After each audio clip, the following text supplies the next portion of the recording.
sin restricciones, otras voces, insumos para el debate. Bienvenidos.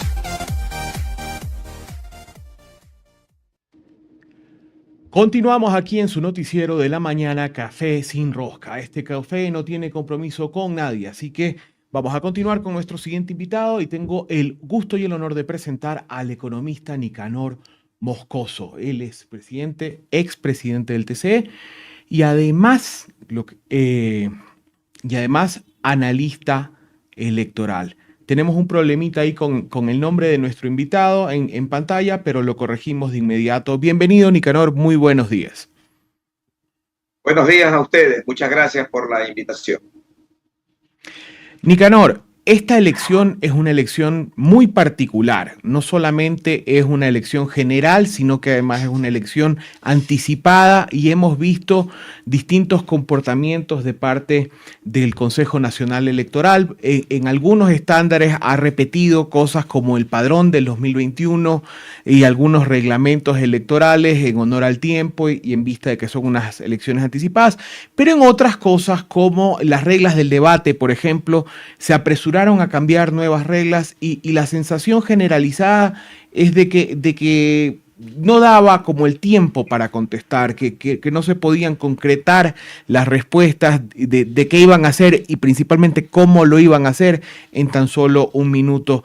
Entonces fueron como 3 horas de interrupciones. ¿Cuál fue, en su experiencia, quisiera saber un pequeño análisis sobre este reglamento y metodología del debate presidencial de la primera vuelta que presenciamos el domingo? Bien, mire, el debate pues es de lo que yo podría llamar, fue una novelería política, novelería que lo pusieron en las leyes porque dijeron, bueno, hay que debatir, hay que la ciudadanía conozca a los candidatos, es la tercera vez que se lo hace. Antes lo hacían las cámaras de comercio, lo hacían los medios de comunicación y a veces era pues sesgado, de acuerdo a la línea editorial de un medio de comunicación o de las cámaras de comercio que tenían su tendencia, incluso llevaban público y terminábamos pues con escenarios como los que vivimos en ocasiones anteriores. Entonces el debate tiene que ver mucho con el comportamiento también político. Y aquí sí, en el caso el que tuvimos el día domingo, fue un formato muy mal hecho. Había preguntas que casi duraban el minuto que tenía el candidato para responder.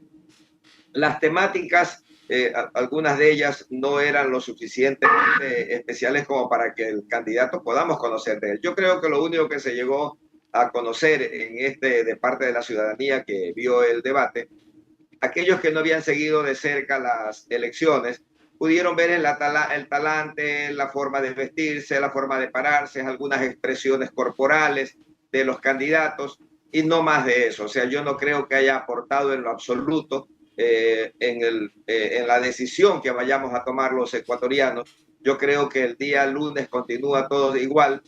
Creo que más importancia está teniendo el post-debate, es decir, lo Correcto. Que en las redes sociales se está diciendo de parte de cada uno de los candidatos para tratar de explotar lo que fue ese evento. Pero en realidad yo creo que el formato es muy malo. Hay que revisar eso con mucha dedicación. Los mismos moderadores, o sea, tiene que haber un cambio radical.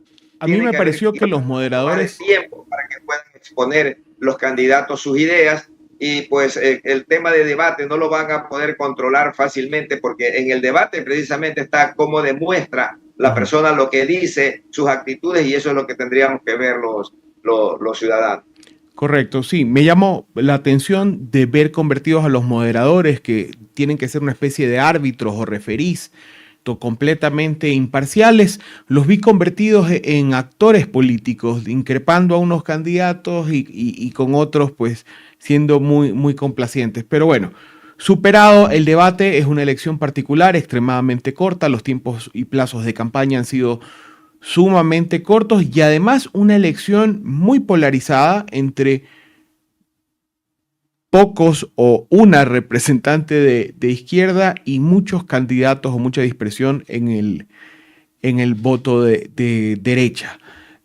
Afectada también por un hecho que no ocurría desde 1978, el magnicidio de uno de los candidatos Fernando Villavicencio, hecho lamentable en la historia del país y que no sucedía desde el asesinato de Abdón Calderón Muñoz. Cuéntenos usted cómo ha visto en estos días, desde el jueves pasado, el comportamiento de los votantes de Villavicencio y si se van a quedar con Construye Lista 25 o ante la demora en poner al nuevo líder, pues pueden tomar la decisión de darle o entregarle su voto a otros candidatos. Bien, en el orden de ideas de su pregunta, mire, el Ecuador nos convirtieron en anticorreístas y correístas. Entonces los anticorreístas son los 7, unos más, otros menos, que están en esa posición contraria. Y la Revolución Ciudadana tiene su ideología clara, tiene ya el ejemplo de que gobernó en el debate. Yo creo que en el debate quien se mantuvo en lo que ya tenía y que no ha sido perjudicada en lo absoluto es la candidata Luisa González, porque lo que dejó claro es que ya lo sabían hacer, que ya lo han hecho y que los ecuatorianos miremos lo que pasó con ese gobierno de Rafael Correa, y pues dice, ya lo hicimos bien, lo sabemos hacer, y dejó sentado ese mensaje. Los otros candidatos, luego del debate, sin considerar todavía el tema de Fernando Villavicencio, lo que harán es pasarse votos de uno a otro. Yo creo que va a estar bien perjudicado en este tema el señor Otto Sonnenholder, porque figuras como Topic, que recién se hacían conocer con una mayor presencia, y Daniel Noboa, sin duda se ganaron ese espacio de hacerse conocer, pero no van a quitarle votos a la otra tendencia, a la única tendencia, sino entre ellos. Y en el caso de Fernando Villavicencio, el hecho de que él no perteneció al partido Construye, él consiguió que el partido Construye lo ponga de candidato, deja en manos exclusivamente de Construye la posibilidad de reemplazarlo. Se demoraron mucho en pensar que podían poner a la vicepresidenta. Ahí uno no sabe si lo hacen a propósito. Yo creo que gente tan inteligente, gente con tanta capacidad política, sabía muy bien que ella no podía ser candidata. Y eso de pasarle la pelota al CNE, de enviarle la pregunta para que le responda al CNE si puede o no ser candidato, ellos saben que no, el CNE nunca le iba a contestar. Nunca iba a contestar, ¿por qué? Porque le iban a culpar al CNE de que por el CNE es que no la dejan a ella ser candidata. Entonces demoraron en presentar la candidatura. Si ellos inmediatamente presentaban un candidato, que además no se les hace difícil en un movimiento político donde hay una sola cabeza y que es la que ordena quién debe ir, o sea, eso lo puede hacer. Pero ante las propias presiones han puesto al candidato Zurita. Veamos si él no tiene algún impedimento, porque aquí se habla fácilmente de decir, ya tiene el CNE que aprobarlo, tiene que aprobarlo. No, hay impedimentos. ¿Y qué pasa si él, por ejemplo, tiene cuentas en paraísos fiscales? Correcto. ¿Qué pasa si él tiene demandas de alimentos? ¿Qué pasa si él tiene alguna de los impedimentos que están establecidos en la ley? No puede ser candidato. Entonces, eso tiene que seguirse los pasos, tienen que ser acelerados. Las organizaciones políticas que vayan si es que lo van a impugnar, tienen que hacerlo con seriedad, ¿no? Y luego va a ser calificado. Y si es que existe alguna impugnación, que el CNE la rechace, recordemos que puede haber luego la apelación al Tribunal Contencioso Electoral. Por ejemplo, se hablaba mucho de que iban a poner al ex general Carrillo. Correcto. El ex general Carrillo, se le aprobó a él la condición de candidato a asambleísta. Primero, que ya no podía renunciar a esa candidatura, igual que la vicepresidenta. Pero además, él se sabe que él, si es electo para asambleísta, él no podrá ejercer el cargo. Explíquenos esa situación, Nicanor, porque efectivamente Patricio Carrillo tiene una prohibición de la Asamblea por haber sido destituido en un juicio político. Él tiene la suspensión de sus derechos políticos por 2 años. Explíquenos cómo funciona esto, porque la ciudadanía no lo entiende. ¿Cómo es que esta persona que tiene suspendidos sus derechos políticos pudo inscribir su candidatura en primer lugar? Ya. ¿Qué es lo que sucede? Que la ley dice que tiene impedimentos para sus derechos políticos para ejercer cargos públicos. Okay. Pero la candidatura no es un cargo público, la candidatura es una postulación, okay, es una posibilidad. Entonces a él lo que le hicieron fue aceptarle la posibilidad de que sea candidato, a sabiendas de que si era electo candidato, en ese momento no podía ejercer y tendría que ponerse en su caso. Ahí viene la otra discusión. Si se pone al que sigue en votos o a su reemplazo. O sea, esa es otra situación que tendría que también analizársela jurídicamente en su momento, Claro, si es que él es electo. si es que él puede Entonces, asumir o si es que su alterno puede asumir o le corresponde al siguiente en votación. Sí, o el siguiente en votación. Esa va a ser una discusión que se tendrá en ese momento. Y yo pienso que él es uno de los beneficiados con la muerte de Fernando Villavicencio. Aquí el beneficiado con la muerte de Fernando Villavicencio va a ser las candidaturas asambleístas de Ruptura 25. Porque muchas personas, por solidaridad, hablan ahí de vamos a dar el pésame votando por la 25. Entonces votarán por la 25 y pues doña María Paula Romo va a ser la beneficiaria de tener un número mayor de asambleístas que lo que se pensaba que podía tener Villavicencio. Con la candidatura de él, los votos que se irán para Villavicencio, que ya los tenía y algunos otros se sumarán, van a sumarse algunos votos donde ellos, pero muchos de esos votos con razonamiento, algunos lo harán por pasión, de ay pobrecito, falleció, vamos a darle nuestro pésame, vamos a votar por el candidato que lo reemplace, pero otros pensarán, ¿no? Y dirán, bueno, no, él ya falleció, y buscarán entre los otros candidatos que se pusieron, y ahí es donde cuenta lo que se vio en el debate. Entonces yo pienso que de esos votos pueden ir donde Topic, pueden ir donde Daniel Noboa, podrían ir donde Otto Sonnenholder. Los votos más recalcitrantes de la tendencia de Lazo, es decir, una ultraderecha costeña principalmente, odiadora de los correístas, lo más probable es que se vayan donde Otto Sonnenholder, porque es el más identificado con el grupo que apoyó a Guillermo Lazo, tanto para la candidatura como para el gobierno. Así es, pero ha sido una elección no exenta de violencia, más allá del magnicidio del candidato Fernando Villavicencio. También el día de ayer nos enteramos que un dirigente de RC5 de Esmeraldas, particularmente de San Mateo, estamos hablando del dirigente Pedro Briones, habría sido asesinado en Esmeraldas. En este año 2023 estamos casi doblando la cifra de muertes violentas y asesinatos que tuvimos en el 2022, que ya era alta, que ya venía batiendo nuevos récords de la desgracia, pero la política se ha visto afectada porque ha sido un año de dos elecciones. En las elecciones seccionales también fuimos testigos del asesinato de un candidato a alcalde en Salinas, Faraquio. Vimos también el asesinato de un alcalde en vísperas de la elección en Puerto López, también de la Revolución Ciudadana, que finalmente resultó siendo electo. Se ha vuelto la violencia o el fascismo, que es la expresión de la violencia en la política, algo cotidiano en el Ecuador, Nicanor. Mire, es el resultado del desgobierno, es el resultado de repartir el país. Y cuando hablo de repartir el país, me voy a referir a un error que se cometió aquí en el Ecuador al inicio del gobierno del señor Guillermo Lazo. Él entró apenas con el 19% de votación, tenía alrededor de 18 asambleístas, apoyado por el Partido Social Cristiano, que tenía otra cantidad similar de asambleístas. Y al iniciar el gobierno, el expresidente Correa, con Jaime Nebot, el líder del Partido Social Cristiano, un líder histórico en el Ecuador, un hombre con mucha experiencia política y con deseos, sin duda, ellos de precisamente enfrentar lo que ya estaba empezando a vivir con mayor fuerza el Ecuador, quisieron hacer un acuerdo parlamentario para permitirle al presidente de la República gobernar en unidad y poder enfrentar lo que estaba pasando en el país. ¿Qué surgieron? Surgieron voces de odio que decían, no, con Correa no puedes ni conversar. Si conversas con Correa nos estás traicionando a nosotros que te apoyamos. No puedes hacer eso. Prefirió destruir la economía, destruir el país y dejó al país donde nos encontramos. Sin unidad nacional no se puede combatir esta situación.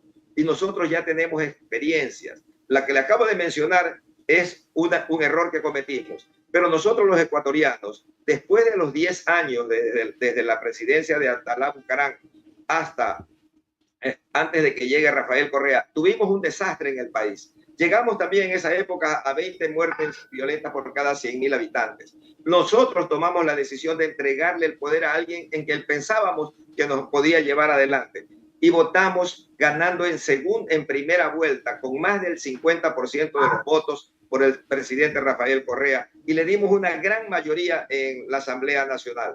Y él pudo pacificar el país, hacer grandes obras, hacer todo lo que nunca se había hecho en salud, en educación, en temas laborales, en temas legales para los trabajadores, el respeto a los trabajadores, y la industria y el comercio ecuatoriano se duplicó, porque pasó el Producto Interno Bruto de 40.000 millones a más de 100.000 millones. Los ricos ganaron más dinero, como tienen derecho en sus empresas a hacerlo, pero también los más pobres tenían derecho, que los pudo hacer por esa unidad nacional que nosotros la impusimos. Pero correcto, ahora está en nuestras manos el 20 de agosto de ver lo que vamos a hacer con nuestro voto. Queremos seguir entregándole por odio el poder a alguien que porque odia a Correa, lo ponemos de presidente, aunque tenga 10 o 12 asambleístas, y que luego reparta el país, y no importa lo que pase con el país, con tal de que no negocien, que no conversen, que no lleguen a convenio con Correa. Aquí se habla mucho del presidente Bukele y se dice que él es un gran presidente que ha hecho una gran transformación en El Salvador, y yo soy testigo, he estado varias veces en El Salvador desde que voy como a las elecciones, y posteriormente he estado allá en El Salvador este año, incluso 2 veces, y sé lo que ha hecho el presidente. Pero ¿por qué lo puede hacer?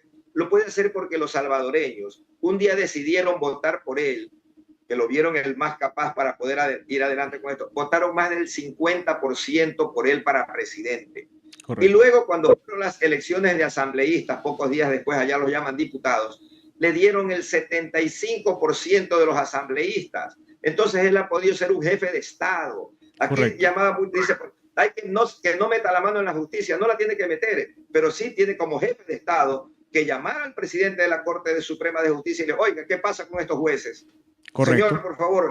Entonces esas cosas las hace un jefe de Estado, pero somos nosotros los que tenemos que tomar la decisión ecuatoriana. Así es, el pueblo ecuatoriano tiene que entender cómo funciona la democracia, cómo funciona la gobernabilidad y cuáles son las tareas de las distintas funciones del Estado. A mí sí me gustaría que el presidente Lasso le meta la mano positivamente al presupuesto de la judicatura, porque ahora la judicatura no tiene luces, no tiene impresoras, no tiene tinta, no tiene tóners, no tiene papel. Entonces, ¿cómo puede funcionar un recinto administrativo sin cosas tan elementales como la tinta o el papel, como la luz? Pero Nicanor, yo quería aprovechar toda su experiencia en el tema electoral para hablar de un tema particular, las encuestadoras. La elección pasada con la consulta popular previa y esta elección han demostrado que hay tantas encuestadoras como candidatos, y que básicamente todas las encuestadoras hay muchas encuestadoras, no quiero decir todas, hacen encuestas a la carta, donde tenemos que todos los candidatos decían que ellos van segundos. Porque bueno, ya atreverse a decir que van primeros hubiera sido demasiada osadía. Pero todos los candidatos, no importa si en realidad van octavos, séptimos, sextos, quintos, cuartos, todos dicen somos segundos. Es como la fiebre de las cebollitas. Pero además el CNE acaba de autorizar a una encuestadora, Cedatos, de Ángel Polibio Córdoba, a ser la única que realice el exit poll en esta elección. Pero recordemos que Cedatos presentó el exit poll de la consulta pasada, en donde falló por más de 20 puntos de diferencia en todas las preguntas. Decía que en todas las preguntas ganaba el sí, con un promedio arriba del 60%, cuando la realidad fue todo lo contrario. Entonces no debería existir algún tipo de, más allá de la pérdida de credibilidad. Yo realmente no lo conozco al señor Ángel Polibio Córdoba, conozco su trabajo y desde hace mucho tiempo le digo a su encuestadora, cegatos, porque no dan una, pero en el reglamento electoral, ¿por qué se insiste en contratar incluso a esta encuestadora o autorizarla para hacer el exit poll, cuando es una elección que está cargada de muchos bemoles, digamos muy polarizada, como usted lo dijo, en dos orillas del pensamiento distintas y donde cualquier error en el exit poll podría alentar las voces de un posible fraude sin este existir. O sea, finalmente en el reconteo, porque se exigió reconteo en las elecciones pasadas, incluso el no sacó más votos en rechazo a las políticas impopulares de Lasso. ¿Qué opina usted acerca de las encuestadoras, Nicanor? Mire, primero que es una vergüenza para las propias encuestadoras sacar datos que luego son errados. Yo creo que las encuestadoras les entregan la información correcta a los que los contratan. Es decir, si un candidato o alguna persona contrata el trabajo, le entregan los datos reales. Ellos son los candidatos a través de sus aparatos de publicidad, son los que nos hacen llegar información diferente o simplemente estas encuestadoras reciben dinero por publicar lo que no es el resultado real. Y eso lo hemos vivido. Yo creo que el CNE ha cometido un error tremendo al volver a calificar a la empresa Market y a Cedatos. Peor aún para hacer un exit poll, que es que puede ser tan grave. Ya lo vivimos. Aparte de lo que usted menciona de la consulta popular, que Polibio Córdoba con su encuestadora decía que ganaban en algunas de las preguntas 70-30 ganaba el sí. Correcto. Y terminó perdiendo 45-55, 42-58. Eso fue una vergüenza tremenda. Y el señor Peña Herrera de Márquez, en Guayas y Guayaquil, dijo que ganaban con 10% de ventaja los candidatos social cristianos, la prefectura y la alcaldía. El resultado fue totalmente contrario. Ganaron los de la Revolución Ciudadana, Aguiñaga la prefectura y Álvarez la alcaldía con el 10% de ventaja sobre los social cristianos. Así es. Y mire, en esa ocasión, yo estaba en una entrevista a las 5:30 de la tarde más o menos, y me pusieron al frente ese resultado. Y yo dije, mire, el CNE en 2 horas nos va a dar las tendencias irreversibles. Yo creo que no debemos adelantarnos, esperemos. Yo no creo en lo que nos están diciendo las encuestas. Y surgió que a las 8:30 de la noche el resultado era totalmente diferente a los exit poll. Y a las 10 de la noche, el Partido Social Cristiano, que sí tenía delegados en las mesas, que sí tenía las actas, que las había contabilizado, las había sumado, salió a aceptar su derrota. Así es. Entonces, el CNE nunca debió primero autorizar exit poll. Después de esa experiencia, no autorizar exit poll. Si lo que podía, y el otro error que comete es no haber contratado lo que sí es técnicamente creíble, que es el conteo rápido. Porque el conteo rápido lo hacen empresas independientes, incluso empresas internacionales, que toman actas definitivas, no lo que la gente dice en la calle, porque dice, me mintieron en la calle, dicen los después del exit poll, nos engañaron en la calle, nos hicieron el voto vergonzante, ¿no? Entonces viene, y en cambio un conteo rápido lo puede realizar una empresa internacional que va a cobrar sus honorarios, y esa empresa recoge un 5 o 10% de actas reales estadísticamente repartidas del país. Y ya se viene practicando eso hace más de 25 años en nuestros países. Y la certeza es de apenas el 0.05% de posibilidad de diferencia. Y eso fue comprobado en el caso de la segunda vuelta del año 2021 entre Lasso y Yacu Pérez. La presidenta, cuando recibió el primer reporte del exit poll, que todavía no estaba estabilizada la muestra, se apresuró y dijo que Yacu Pérez entraba a la segunda vuelta. Quizás le traicionó su corazoncito, ¿ya? Pero después de media hora que la muestra se estabiliza y que la encuestadora dice, este es el resultado final, sale Enrique Pita a dar ese resultado final, que es que ganaba con el 0.20% Lasso a Yacu Pérez. Abrieron un montón de urnas, hicieron todo lo que se hizo y el resultado final fue ese, cuando se contaron todos los votos. Es decir, eso sí es garantizado. Y eso, en cambio, no lo ha contratado por decisión total de los miembros del Consejo Nacional. Yo muchas veces digo que el Consejo Nacional Electoral, con la experiencia que tiene, la estructura administrativa, puede hacer las elecciones, sin necesidad de los consejeros, que son los que muchas veces meten las de caminar y terminar estas situaciones. Nicanor, entonces en esta elección no hay contratado y no va a haber un conteo rápido. O sea, no vamos a tener los resultados con tendencia irreversible a las 8 de la noche, como fue la elección anterior, sino que probablemente tome días. No, a las 8, mire, el conteo rápido es una situación que se la puede dar en una hora. Es decir, si a las 5 de la tarde se cierran las mesas, a las 5:30 comienzan a tener ellos las primeras actas y a las 6 de la tarde nos pueden tener el resultado de conteo rápido. Pero al mismo tiempo están ingresando y hoy ya se lo hace a una velocidad inmediata lo que se llama el escrutinio provisorio, o sea, el escrutinio no oficial. El escrutinio únicamente de actas. Okay. De todas las actas. Entonces ahí es cuando vemos nosotros en la televisión que comienzan a decirnos con el 30% de los votos da el resultado, después con el 40%, después con el 50%, cuando ya llega al 70% y el resultado es amplio, ya sabemos a quién va a ganar las elecciones.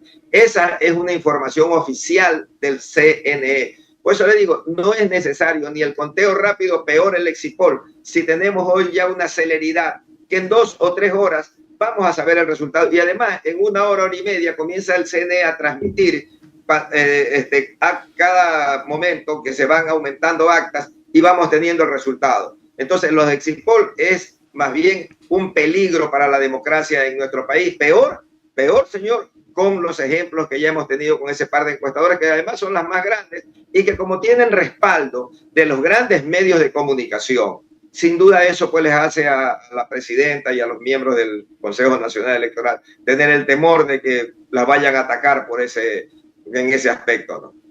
Ok. Muchísimas gracias, Nicanor. Muchísimas gracias por compartir toda su experiencia y su conocimiento con nuestra audiencia. Sus palabras finales para la audiencia de Hoja de Ruta. Hemos llegado al fin de la entrevista y tenemos a nuestro siguiente invitado ahí esperando en el Zoom. Así que, Nicanor, por favor, sus palabras. Muchísimas gracias por la oportunidad y a los ecuatorianos vayamos a votar con fe, en paz, con nuestra conciencia. Solo nosotros definimos nuestro voto. Ya hemos vivido en el Ecuador malas y buenas experiencias. Tomemos de las buenas experiencias y vayamos adelante por un Ecuador mejor. Muchas gracias. Muchísimas gracias a usted. Él fue Nicanor Moscoso, analista político y además expresidente del Consejo Nacional Electoral. Vamos a un corte comercial y regresamos con nuestro siguiente invitado desde la provincia del Carchi.